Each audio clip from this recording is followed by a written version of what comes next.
gonna pay for that or what?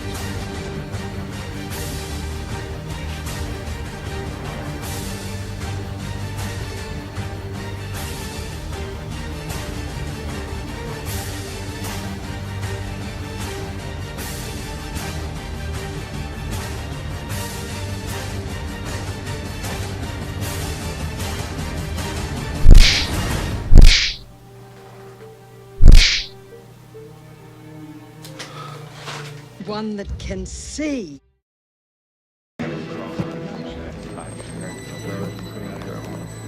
He's a tall Caucasian male, doesn't appear armed, wearing sunglasses. Okay. Hey everybody, this is El Viejo Toro of for, and by the Fancy Action Now. So, this is going to be my Boycott Battlefront II video. There were a couple games that I was actually very excited for. I'm a big fan of the original Battlefront games. They were a very big surprise to me. Like, I didn't have much faith. Although, the quality of Star Wars games has always been in the early, you know, Dark Forces, all the LucasArts stuff, Dark Forces 2, the early stuff, X-Wing, TIE Fighter, some of these games, Rebel Assault, some of these games are super high quality, remain to be much loved gems to this day. And the Battlefront games, the early Battlefront games, the original Battlefront games really surprised everybody with the breadth of experiences in the Star Wars universe, where you get to do so many different roles. And that was back before the new movies came out. So it was like all focused in the original series, which is, you know, by far the best. And there may be some millennial problem with that, but, you know, whatever. The original movies were really outstanding. So the original Battlefront games were also outstanding, and they surprised me. They surprised me with how much content, how deep it was, how much action was on the screen at one time. Think about that. If you've ever played the original Battlefront, there was a lot going on, and they ran really well. PlayStation 2, I still have Battlefront games, and they're very collectible now. So I still have some in my collection. So it's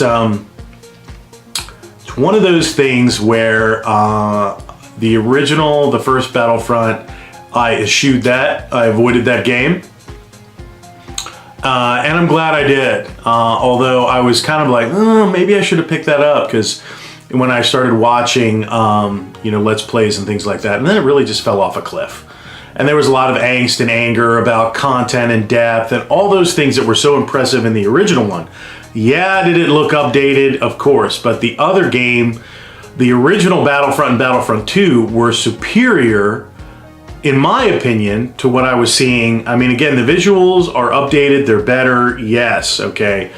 But the actual content and gameplay was superior in the original games. So I eschewed the original Battlefront. To this day, still haven't picked it up. I saw a copy for $12 the other day, and I was thinking about picking it up, and I probably will eventually pick it up used, but you know, I'm going to pay a fraction of the, you know, 60 to 80, whatever you want to call it now. It's become so, the price of games has become so nebulous now. It's like, what do you really get for the $60? And I think that's where they're going. They really want to get to that $100 price point per game. Okay, so if you're talking about a PS4, you're talking about greater, you know, nearly half the value of a system for one game. Think about that. Think about the relation of the cost of the game to the system. Even back in the day, you got to remember, even back with the Genesis, $49.99 for a new release big title game. Even for a not so big title game, $49.99 was the going rate, and it's only going up $10. If you think about inflation in terms of, and I think we all get a little myopic, but when I would go to Toys R Us to look at the Genesis games, yeah, there were some $30 titles, $40 titles, but if you wanted like a Street Fighter 2 or you wanted like a major release, sometimes they were more than $50. But I remember Populous. Remember Populous? That was a $60 game for the Sega Genesis if you wanted to buy it new, which I did. I paid $60 for Populous. And what can you get it for now, right? Probably about half that. So when you talk about the cost of games and, are they too expensive to develop and all the rest of it? No. But essentially, all that aside, I'm going to boycott Battlefront 2 because I was actually excited. I'm like, if they listen to the gamers and they really put the stuff into the game, and DICE did the job they were supposed to do. Don't look at the developer, look at the publisher, look at EA. When Disney is censoring you for being too greedy, you have crossed a line. I mean, Disney is going to EA and going, yeah, maybe you're a little bit too greedy. Even though we charge like $150 per person for you to come to our theme park, or whatever was it, 90 or 100 and a quarter, or it's some ridiculous amount of money for one day for a family. If you got 3 kids, you need $1,000 to get into the park. Okay, and then it's going to be $15 for a soda. Okay. Actually, I took my daughter not too long ago and her little girly friend for her birthday to Disney, the Magic Kingdom, and we did the meal in the castle. We did lunch in the castle and the whole nine. And there was some very, very wonderful young woman there who helped us figure out the speed pass system and planned our whole day out. And we had just we did have a magical time. But she picked out a charm bracelet. We were in Futureland or whatever it is, and there was a charm bracelet in there that literally did not cost 25 cents in material and labor to make for $15. And I said, no. I said, no, man. I mean, it's like, again, you get to that line, that perception line, okay? And what EA did to maximize profits for fourth quarter is jacked it all the way up to 11. And where they should have been, they would have been okay if they were like 6 or 7 or even 8, but they had to go all the way to 11 and make it nearly impossible for a legitimate gamer to acquire these heroes and abilities through normal gameplay. They want to get rid of that concept. Don't you understand that? They want it all to be pay to win. Okay?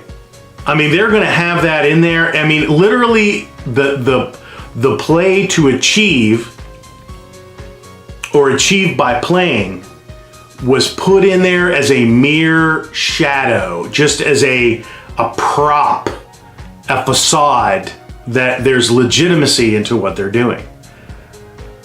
And EA has made a series of missteps, and you know what? I want to bring up Visceral again. One of the things I didn't touch on in my Visceral video is I think they realized, and there's a social justice element into it, where with BioWare and Andromeda, I think they realized, I think it finally dawned on them, and I'm not saying it's good or it's bad. I'm not saying social justice is bad or good or whatever. It's a political movement.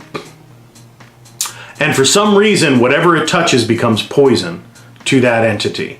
Be it the NFL, and and again, we're into the reels here, not the feels. We're into the reels, not the feels. Copyright, okay? We're into the reels, not the feels. The reels is that the social justice stuff, when it leaks into mainstream corporations, companies, and policy, like EA and BioWare, like the NFL, and like there are a myriad of examples. Keurig, or whatever. I don't even know what was up with the Keurig thing. But all I'm saying is that it's poison. Because it takes, and as I said in my BioWare video, it shifts away from the product and the customer, which is the reason that the stockholders invest. Because you have a talent as a corporation, you've developed a talent to address a need for a customer base. And when you start getting into political movements, one way or the other, good, bad, different, whatever it is, you're diverting energy and attention away from your core purpose. So it doesn't matter whether it's legitimate or accurate or whatever, it doesn't matter. If you're a corporation that has a client base and you have a product that's designed for that client base, all right, your focus needs to be on the product to satisfy the product base, which creates revenue, which satisfies investors. It's that simple. And if you can cut cost, this is what I said about Visceral, if you can cut cost in fourth quarter and they don't have anything in the pipe, but what EA did say very cryptically and very PR, and it was, you know, again, for what EA is doing as a corporation, that was the right statement to make. But it's really, what does that statement mean? They said that the Star Wars game, the first-person Star Wars game that was going to be based on, or similar to the gameplay of the PlayStation exclusive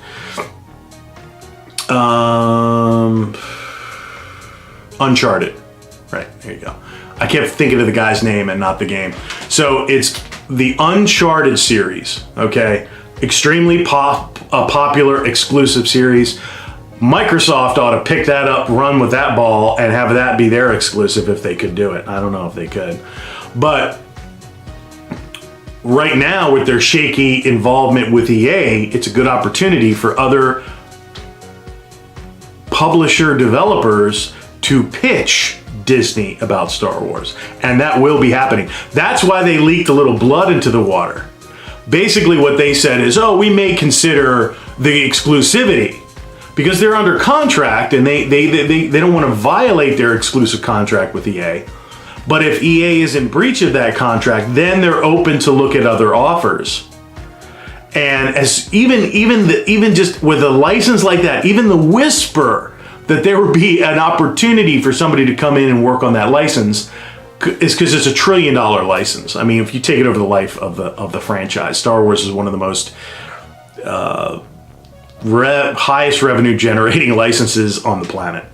So there are companies right now that have already submitted proposals to Disney regarding the Star Wars license. Oh, just in case. Oh, we know you have your exclusive. We would never dream of coming between you and EA, but here's a little proposal you should look at.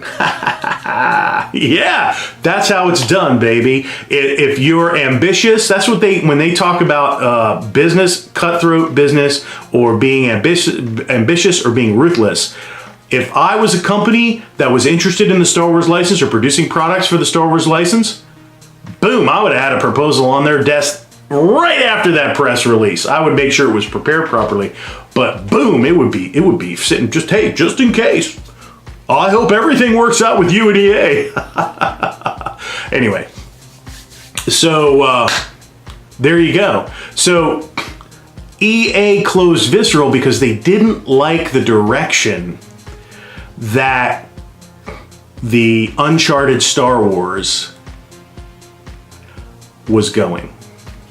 And there were indications that there was a kind of a social justice leaning to Visceral, or that was being positioned based on hiring and some of the development team that was in there. I took just a kind of a look at it and I'm like, oh, they may have been going, and this is another reason that they may have closed Visceral. They may have positioned that studio in kind of a social justice channel, and their lesson from BioWare is, whoa, that might be poison. Let's just, again, we can save the money. We took a look at the game and it was following in Andromeda's footsteps. And basically we're going to save a bunch of money. We're going to kill that game. We're not going to produce that thing. We're not going to go out into the market and embarrass ourselves again. But then they turn around, and because more than likely, from an earnings perspective, and this comes from the top, the CEO said, turn that profit knob up to 11, baby. Let's milk them from every penny so we maximize our quarter. But he took it too far, and that's where you get into ethical business practice, where you should look at the model. Do you think DICE wanted that model on their game? For God's sakes, no. For God's sakes now. Disney didn't want it. And EA, again, had to backpedal, embarrassing themselves in the marketplace, damaging their relationship with Disney, damaging their own highly tarnished reputation in the marketplace. So based on those, and they were even, they weren't exactly what you would call apologetic. They were even kind of like, well, you may see this again. This may come around again. I don't know about that, EA. You're burning a lot of bridges, and I don't know if that's by design or otherwise, or you have somebody that is a one-trick pony that is turning gaming into a service. Again, that's why they wanted all pay to win. They wanted all pay to win, okay? Pay to play, but pay to win as well. And they're going to push it all the way until it literally falls off a cliff in flames, which is essentially Battlefront 2. So I was excited about Battlefront 2. I wanted that game to work. I was excited to buy it. It was going to be one of my only like 2 major new release games that I was going to buy. One is Wolfenstein 2, and I'm still going to get that. The other one was going to be Battlefront 2. I was going to take a dive into Battlefront 2, but now I'm not. I'm going to boycott that game because eventually this is going to become a movement, and it will shift that corporate attitude, and they'll replace him as CEO. Already the board has had conversations about this gentleman and his judgment call, because you don't pull boners like this in fourth quarter, man. Fourth quarter needs to be smooth, and you don't necessarily have to be conservative. You didn't have to have it up to 11. You could have had it down at 6 or 7, or push it real good to 8.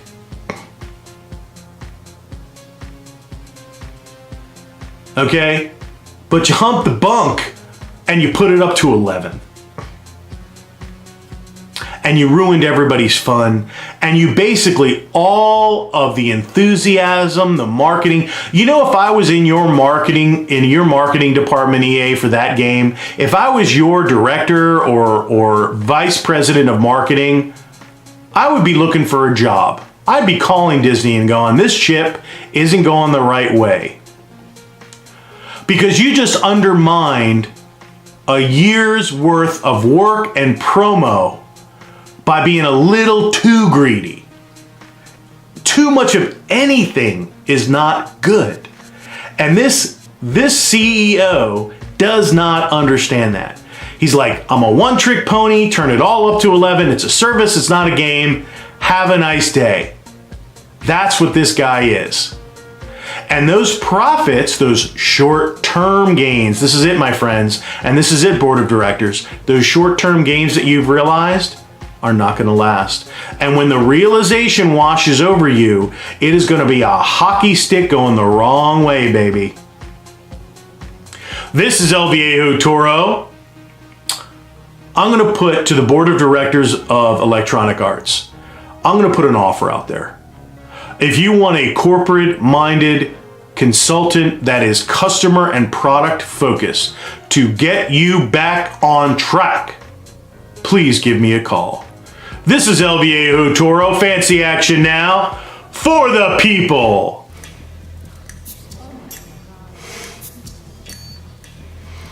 I have come here to chew bubblegum and review games.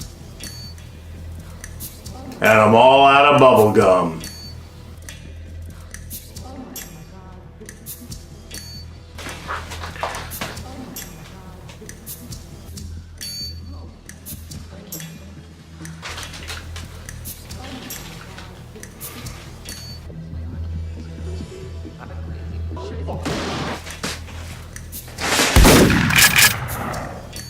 White male, 30s, long hair.